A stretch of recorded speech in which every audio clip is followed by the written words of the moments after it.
All right, most of you did good on the first one. So this one, they give you the equation it wants the equation in standard form. If it gives you the center and the point on the circle, you have two choices. You can either plug in the center as HK and the point as XY, which is the one on the left there, and then solve for R squared, you'd get 113. Or you can actually find the distance between that center and the point on the circle, which is what's on the right there, the square root of 113, and then when you plug it back in, you want to square it. Keep in mind the variations on this type of question. So this is center and point on the circle. You can also see the endpoints of the diameter.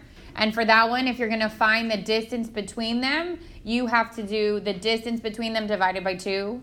And if you want the center, if you're given the endpoints, you got to use the midpoint. So a couple variations on that type of question.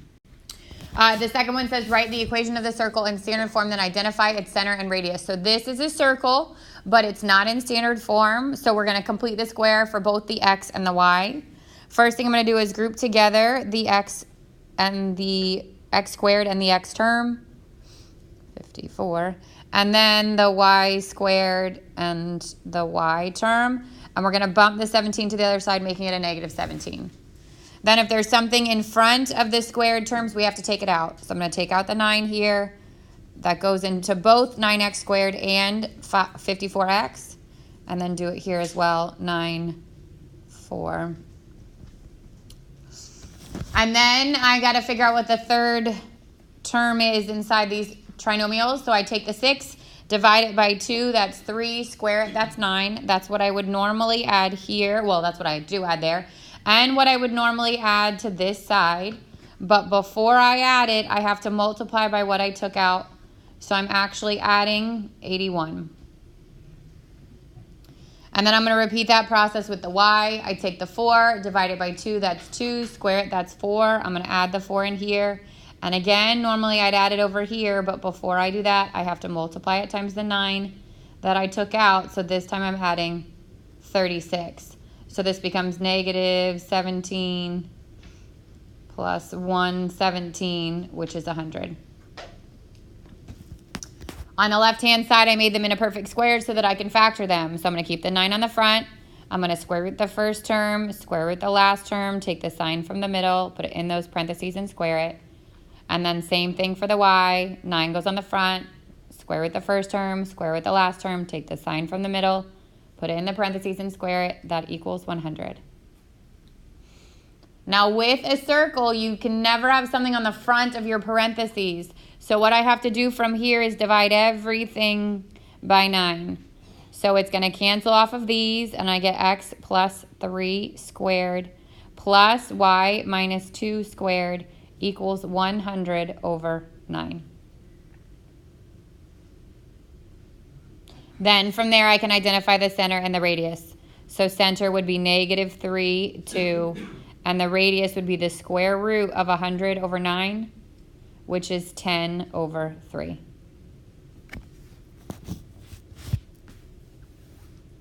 Questions on that one? Ashley?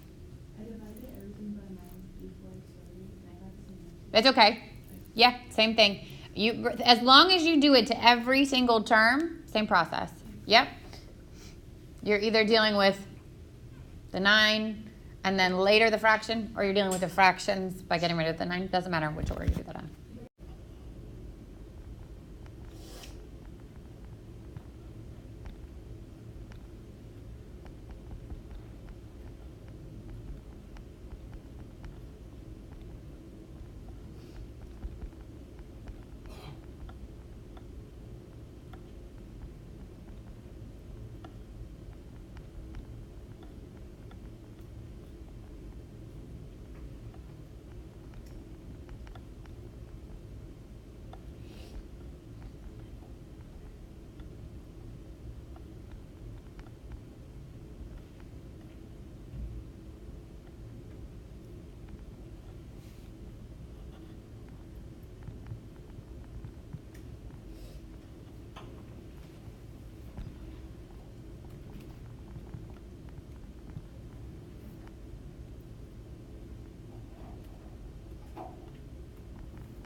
All right, again, most people did good on the intercept question. So if I want to find the x-intercepts, I'm plugging 0 in for y. That's on the white on the left-hand side.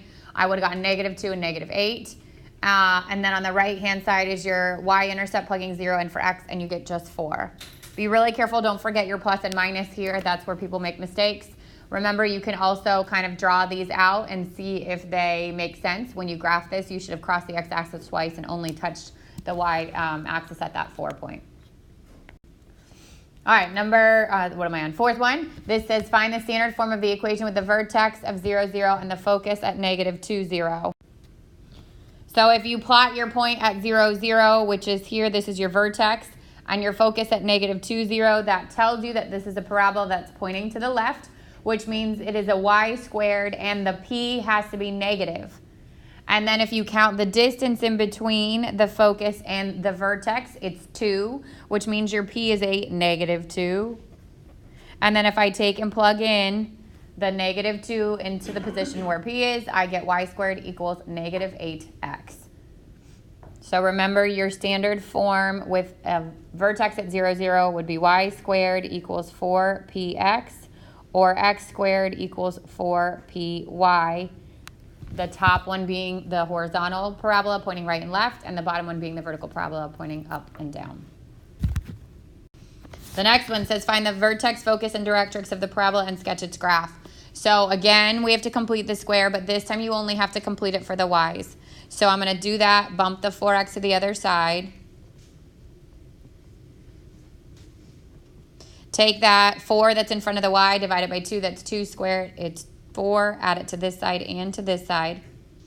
Factor the left side, so it's y minus 2 squared equals 4x plus 4. Now, if you compare this to standard form when the vertex is not at 0, this is y minus k squared equals 4p times x minus h. There can be nothing on this y, and there can be nothing on this x.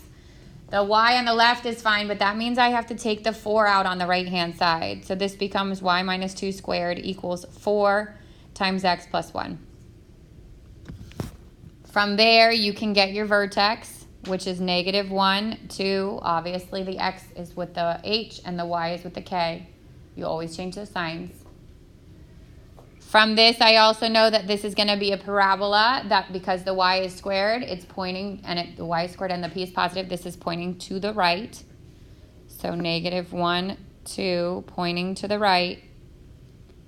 4p equals 4, so p equals 1, which means my focus is 1 unit to the right,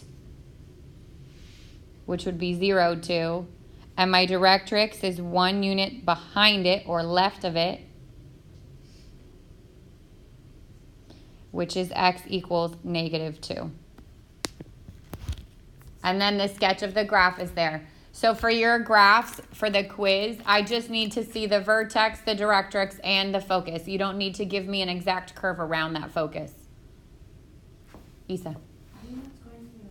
Because it's a y squared with a positive p. Okay, this one says find the standard form of the equation of the parabola with a vertex of 5, 2 and a directrix of y equals 4. So my suggestion here is, again, map this out. So 1, 2, 3, 4, 5, up 1, 2. There's my vertex. Directrix at y equals 4 means 1, 2, 3, 4 means my directrix is here. Which direction is this parabola facing? Downward. Which means what? It's an x squared and a -p. Good. Count the distance from 2 to 4, and I get that p is 2. So I would do y minus the y coordinate of my vertex squared. Oh, sorry, this is an x squared. This would be x minus the x coordinate of my vertex equals 4 times p, which is a -2, times y minus the y coordinate of my vertex, which is 2. So then I get x minus 5 squared equals -8 y minus 2.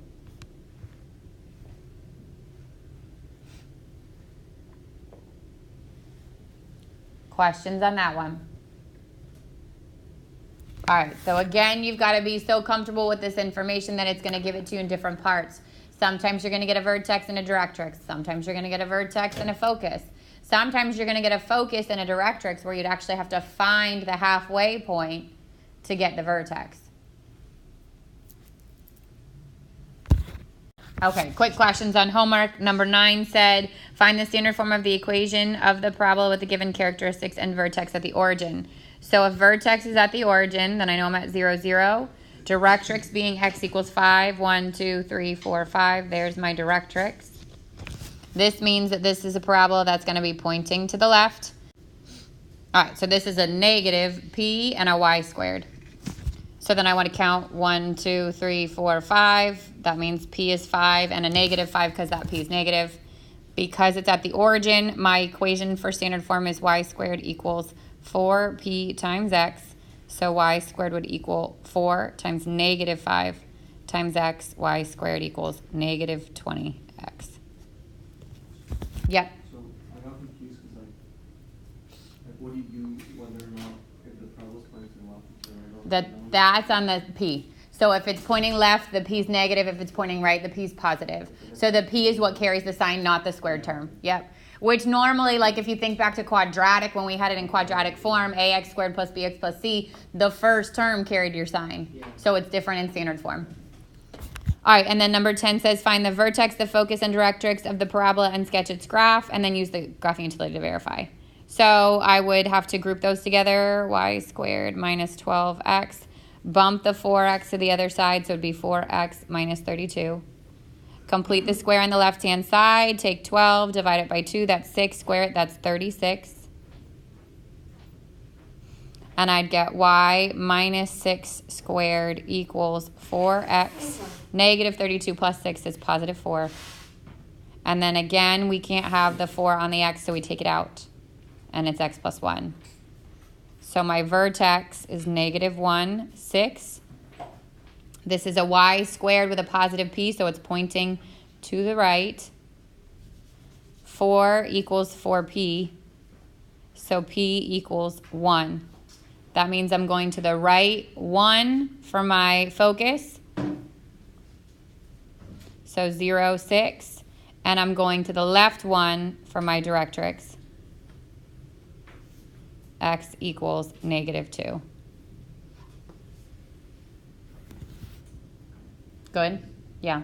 The only thing I get confused about is like you starting to how to find the directrix. So once you know the direction, right? I know it's y squared and I know that p is positive. This is pointing to the right. Then I would take whatever's next to that x, which is 4 this time, set it equal to 4p. Solve for p. That's the distance you're going to be moving right or left or up or down if it was a vertical parabola. So because my vertex was at negative 1, 6, and this is pointing to the right, my focus goes 1 unit to the right, which means the x gets added 1. And then my directrix is 1 unit to the left. So I just look at the x, but I subtract 1. And then again, remember directrix is a line, so it has to have the x equals. Where do you get the 4 From the equation, once you get it into standard form, whatever's in front of that non-squared term is your 4p. Yep.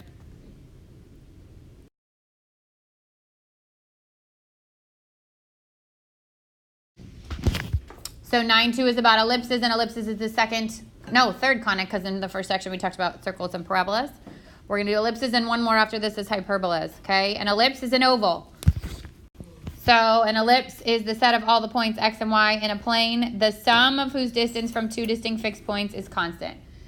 So it is no longer equidistant from a single point. That would make it a circle and not an ellipse, okay? So the ellipse is oval. It is either going to be wider than it is tall or taller than it is wide, and we're going to talk about all the variables that cause that to happen. So some parts to an ellipse, okay? Major and minor axes, and then the vertices. The line through the foci intersects the ellipse at 2 points called the vertices. So the end points of what's called your major axis, that major because it's the longer of them, those end points are called vertices. So major is the longest axis, and the endpoints are the vertices. The minor is the shorter axis, and the endpoints of those are actually called the co-vertices.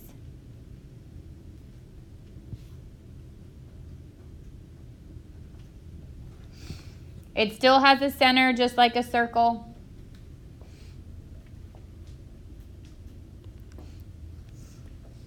So major, again, major, longest, minor, shortest. If the major is horizontal, then my ellipse is wider than it is tall. If the major is vertical, then it is taller than it is wide. If they were both the same, they would be a circle. So that's why the one will have to be longer than the other. And then there are actually two, they call it foci when it's plural, two foci. They lie along your major axis. So somewhere along this, equidistant from the center, will be a focus on the right and a focus on the left. Or if this was a vertical, then it would be up and down. So the focus and the vertex are on the major axis. The covertice or covertex is on the minor axis. All right, so just a little bit more in-depth pictures, again, of a horizontal and a vertical. The standard form of the ellipse is centered at 0, 0. Depends on whether the major axis is horizontal or vertical. So if it's horizontal, then my ellipse is wider than it's tall. The vertex, again, is the end point of the major axis. The foci lie on the major axis. The covertices lie on the minor axis. And these A, B, and C's there's going to be a relationship between them. So A is distance from center to vertex. B is distance from center to covertex. And C is distance from center to foci or focus.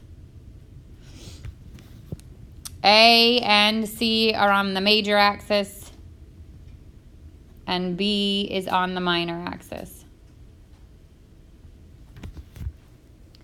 So a couple of things to help you remember. C is for focus. There's a C in the word focus. A is on the major axis. A is in the word major, okay? And then B would be on your minor axis. So the only difference for vertical is the shape of it. Now your vertical axis is your major axis. That's going to be longer, which means the A is the distance up and down. The C is the distance up and down. And the B is the distance right and left for the covertice. But the actual A, B, and C relationship is still the same. Whether it's vertical or horizontal, it's still center to vertex, center to covertex, and center to focus. Okay, equations of ellipses. So if your center is at 0, 0, then the equation is x squared over a squared plus y squared over b squared equals 1. If it's horizontal and center's at 0, 0. If it's vertical and center's at 0, 0, then it's y squared over a squared plus x squared over b squared equals 1. It can also be x squared over b squared plus y squared over a squared equals 1. Because it's addition, the order doesn't matter. What does matter is that a is the larger denominator. And that determines if it is a horizontal axis or a vertical axis. If the larger number is under the x, then it's horizontal. If the larger number is under the y, then it's vertical. So where the larger denominator is determines if it's a horizontal ellipse or a vertical ellipse. And then the rest of this, so some people like to memorize a chart. If you're a chart memorizer, go for it. For me, it's more important to understand it than it is to actually memorize these spots. If you think about what we just talked about on the last slide, we said that the distance from the center to the vertex is A. So if the center's at 0, 0, then A is going to be the actual part of your vertex. We said from center to foci is C. So if I'm going up or down and right and left, the C value, that's my foci if my center's at 0, 0. And we said the distance from the center to the covertice is B. So if I'm going horizontal, I'm moving up and down for covertex. And if it's a vertical, I'm going right and left for the vertex. And then on the bottom, some really important pieces of information. C squared equals A squared minus B squared. So it's similar to your Pythagorean theorem, except that it's a minus. And that's important because from the information that's given, you're only going to get given like 2 of those 3 pieces of information. So you might get given the A and the B, or the A and the C, or the B and the C, and you've got to use that relationship right there to find the missing piece. 2A is your major axis. So if it says my major axis is 12, I know A is 6. And 2B is my minor axis. Again, if it said that the minor axis is 12, then I know B is 6. So they'll use that to deliver information for you. All right, and then if my center is not at 0, 0, this is how it shifts. Sorry, All right, so notice if it's horizontal and my center changes, right? Now I've got the H is still with the X and the K is still with the Y. That's never going to change, right? But if my vertex is shifted and it's horizontal, then I'm going to take the A and add it or subtract it from the H. So it's still the distance from the center to the vertex is A. It just depends on, you're not moving it from 0 anymore. God bless you. And on the major axis being horizontal, I would still do C from the H, which is the X coordinate. And then the co-vertex is on the minor axis, so that I'm going to add to the K because it's the opposite axis. All of that reverses with vertical. Again, here's a chart. You can memorize the chart if you want to. I think it's more important to understand it when we actually do the mechanics of it. So I'm going to go through that. Okay, so again, we're going to do example 2 before example 1, but don't worry, I'll go back to example 1. This says sketch the ellipse given by the following equation, identify the center and the vertices. So the very first thing you have to do is make sure this equation is set equal to 1, because that's standard form.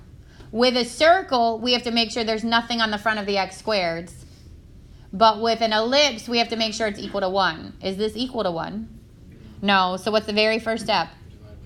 Divide everything by 36. So each term in my equation gets divided by 36. And I get x squared over 9 plus y squared over 36 equals 1. Now it's in standard form.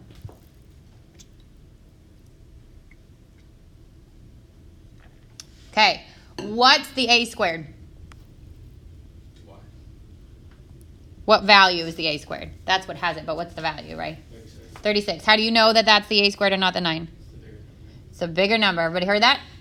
A squared is the bigger number because it's going to change when we get to hyperbolas. That's when the order matters. A squared is the bigger number. So a squared 36 makes a 6. What variable is the a under? Which tells you this is what kind of ellipse? This is a vertical ellipse. Whatever variable the bigger number's under is the axis that's longer.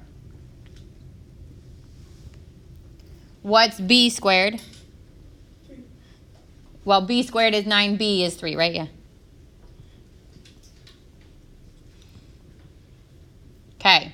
What's my center?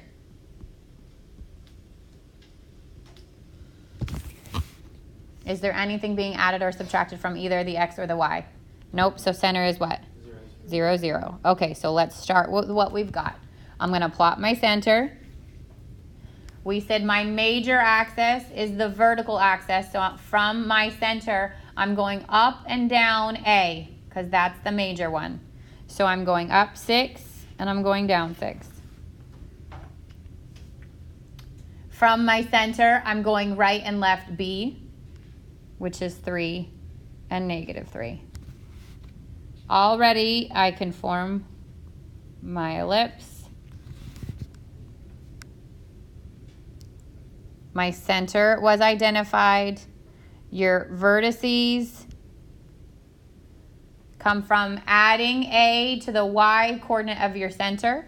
So the x doesn't change. The y goes up 6 and down 6. So this is negative 6 and positive 6. The co-vertices, because this is vertical, comes from adding and subtracting to the x. And b, which is 3, gets added and subtracted, which makes this negative 3 and 0 and 3 and 0.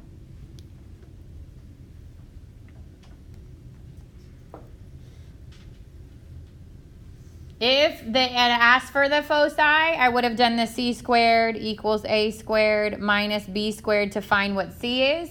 And then I would take c and add it and subtract it to the y coordinate of my center. and it would be along here. So it's going to be up here and down here. That's where your focus is, always on the same axis as your major axis. Questions on that one? So first thing I do is make sure it's in standard form. Then I figure out what's biggest. That tells me what kind of ellipse it is. Then I find A, then I find B, plot the center, go out from there. Okay, this one says, find the standard form of the equation of the ellipse having foci at 0, 1, and 4, 1, and a major axis length 6. So just like with the parabolas, I would recommend plotting the information that they give you. So I'm going to take my coordinate plane, and I'm going to plot the information that's there. So foci is at 0, 1, and 1, 2, 3, 4, 1. Those are foci.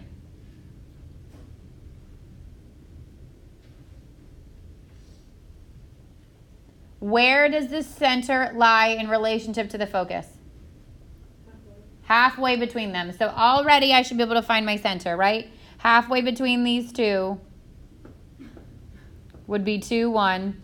That's my center.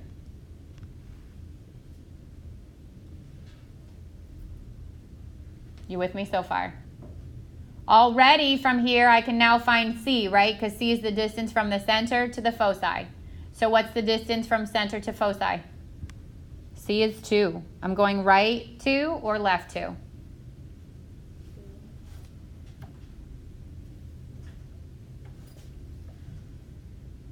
The other piece of information that they give you, well, and already I know what kind of ellipse is this because the foci lie along the major axis, right? So which kind is this? It's horizontal.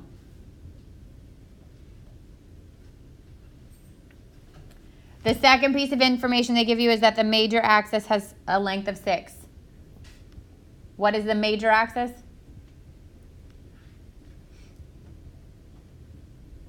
The horizontal one, right? That's the full length from A to center, or from center to A and center to A. 2A is your major axis length. If it equals 6, then A is 3. So now I know A, I know C. The only other piece of information I need is B. And the relationship between these three is that C squared equals A squared minus B squared. So 2 squared equals 3 squared minus B squared.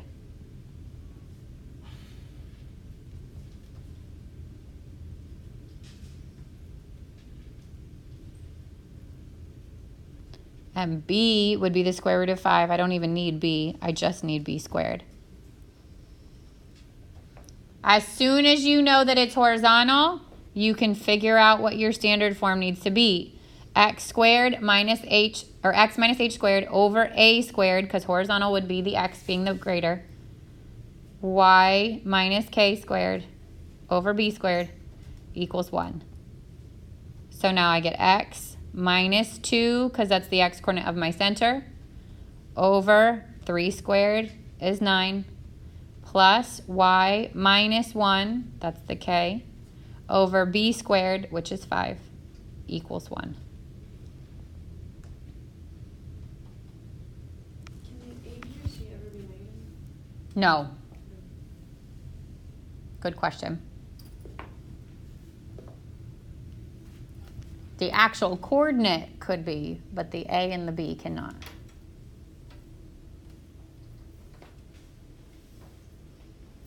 Questions on that one?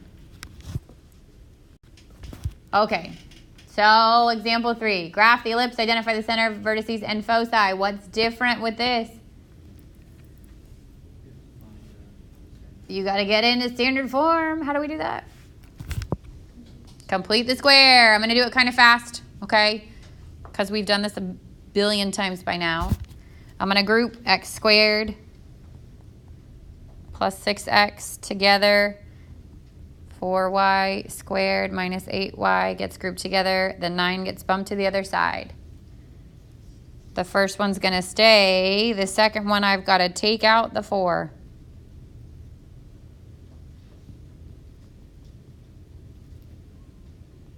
Find that third part. So 6 divided by 2 is 3. 3 squared is 9. I'm adding 9 here and adding 9 here. 2 divided by 2 is 1. 1 squared is 1. I'm adding it here. Normally I add the 1 to the other side, but I have to multiply by the 4 first. So I'm adding 4. I'm going to factor both of these. Square root first, square root last, sign from middle, in the parentheses squared. Square root first, square root last, sign from middle, in parentheses squared. And then negative 9 plus 9 cancels out, and positive 4 is what's left. Just like the last one, or the one before it, I have to make this 1, so I'm going to divide everything by 4.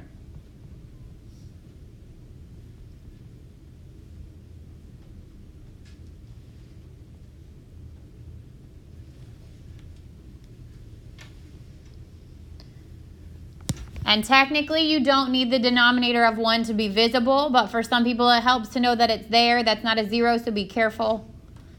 4 divided by 4 would be 1. So already, from this, you should be able to tell me 3 pieces. Well, a lot more than 3, but let's start there. What's the center? Negative 3, positive 1. Is this vertical or horizontal? Horizontal, because the bigger one is under the x, right? Bigger being a squared. So a is 2. Smaller is b is 1, making, or b squared is 1, making b 1. So from my center at negative 3, 1, it's horizontal, so I'm going right and left the a, to the right 2, to the left 2, up and down the b. Up 1, down 1. And this time it asks for the foci. So it's asking for the center, the vertices, the foci. I already have the center, which was the negative 3, 1. The vertices are the ones that are on the major axis. So vertex or vertices would be negative 5, 1 and negative 1, 1. And I got that by adding the a to the, subtracting the a from the x and adding the a from the to the x. And then the co-vertices are this one and this one. I'm adding to the y this time, adding b to the y. So I get negative 3, 2, and negative 3, 0. And then to get the foci, I need c. So we said c squared equals a squared minus b squared. A squared was 4, b squared would be 1, c squared would be 3, and c would be the square root of 3.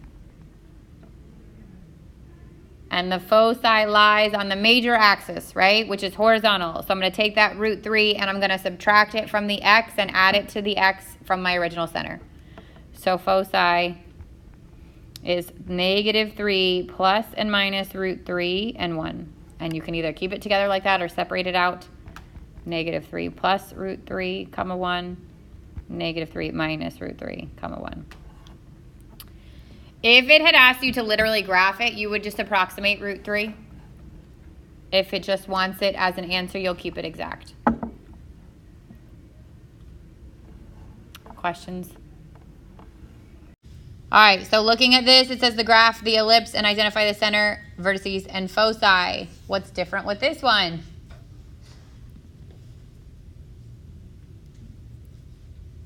I got an x squared and an x and a y squared and a y. Yes? What do I have to do with all that stuff? I got to complete the square. Yay! I'm going to do it relatively fast, though, because you guys are good, right? Yes? Okay. So I'm going to group them together. 4x squared minus 8x. And then y squared plus 4y. The 8 gets bumped to the other side.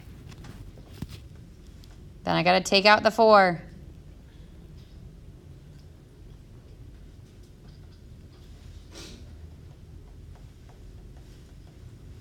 Then I got to find my missing term. So 2 divided by 2 is 1. Square it, it's 1. I'd add the 1 here. I'd multiply it times 4. And I'd get positive 4 to add to the right side. Second parentheses, the y. Take the 4, divide it by 2. It's 2. Squared, it's 4. Add it in here. This time there's nothing on the front, so I just have to add it here. Then I'm going to factor this. So the 4 is still here, square root first, square root last, sign from middle, put it in the parentheses and square it. Factor this, square root first, square root last, sign from middle, parentheses and square it. And then 8 plus 4 plus 4 is 16. Now it's an ellipse, so what does it have to equal? 1. So I got to divide everything by 16.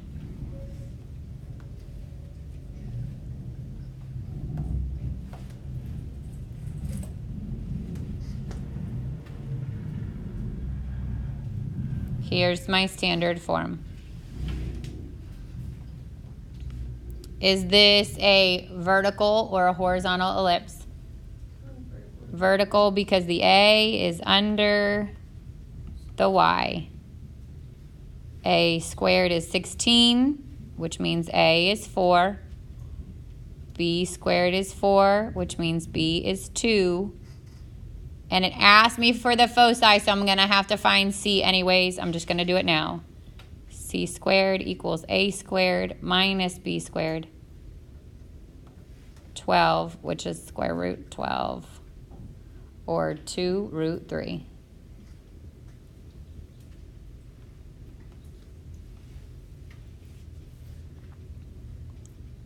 And then the center comes from my equation, 1, negative 2. So I go to the right 1, oops, negative 2, sorry, down 2. This is vertical, so I'm going up and down the A, up 4, down 4, right and left the B, right B, left B, connect them. So my vertices I'm going to get by adding and subtracting to the Y. So I went up and I went down, which means the vertices, the X is staying the same. I went down 4, which makes it negative 6, and I went up 4, which makes it 2. The co-vertices, I do the same, but I do it to the X because it's left and right. So I'm adding 2 and I'm subtracting 2. Negative 1, negative 2, and 3, negative 2. And then the foci is on the major axis, so it's going to be along the vertical. I take my center and I add and subtract 2 root 3.